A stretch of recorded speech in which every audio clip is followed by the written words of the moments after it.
It was past midnight. Snow blanketed the streets of Manhattan like a cold silence no one could break.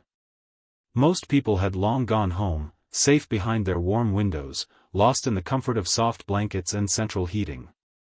But at a lonely corner near 87th Street, sat a woman, shivering, soaked, and utterly alone. That woman was Emily. A nurse.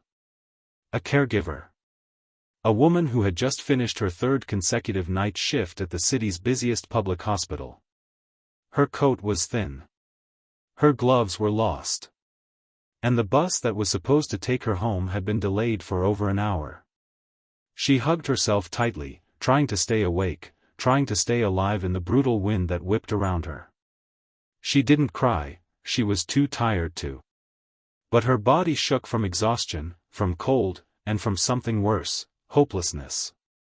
Then a sleek, black Rolls-Royce slowed down and stopped right in front of her. The window rolled down, revealing a sharply dressed man in his late 30s. His eyes, though hidden behind the wealth and polish of his life, softened the moment they met hers. He frowned. "Are you okay?" She tried to nod, but her lips wouldn't move. Her voice didn't come out. Just a faint breath. Without waiting, he stepped out of the car. "You're coming with me." Emily blinked. What? He took off his long wool coat and wrapped it around her shaking shoulders. "You're freezing. I'm not letting you sit here and die." In any other story, she might have protested. But not tonight. Not when her body was giving up. She let him help her into the car. His name was Adrian Blake. CEO of Blake Tech Industries. A billionaire known for being ruthless in boardrooms and invisible in emotions. But tonight, something cracked. At first, Emily stayed in his guest room. He hired a private doctor to check on her, a cook to feed her, even offered her a ride back to the hospital in his car. She refused to stay longer than necessary.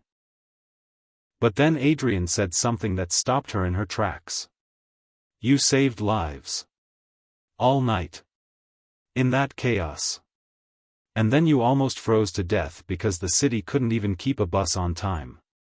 She gave him a tired smile. "It's just part of the job."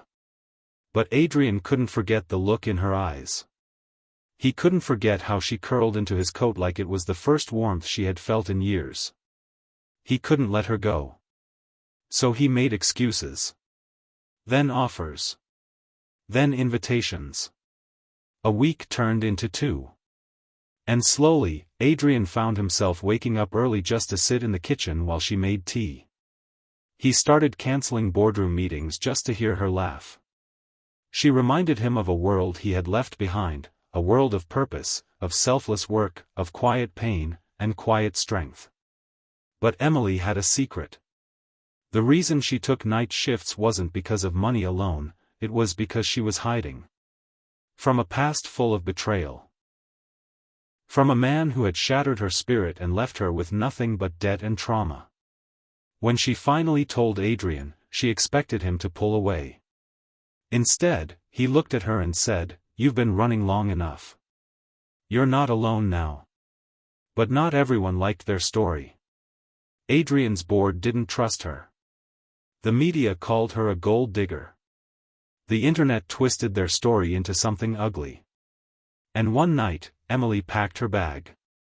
"I'm leaving," she whispered. "You've got a world to protect. I don't belong in it." Adrian didn't say a word. He walked to the door, locked it, turned around, and said the same words he had said on that snowy night. "You're coming with me." She cried then. The kind of cry that comes from deep release, not sadness, but surrender. They didn't get married in a castle. They didn't throw $1 million wedding. They eloped. Quietly. And later donated a small fortune to the hospital where Emily used to work.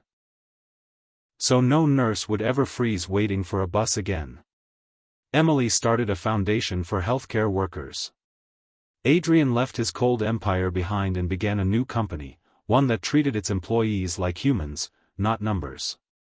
And whenever people asked how they met, Adrian would smile and say, "She was freezing. I gave her my coat. But she gave me a reason to live." In the end, it wasn't about saving a nurse. It was about saving each other. In a world full of loneliness, pain, and cold hearts, sometimes love finds you at a bus stop and refuses to ever let you go.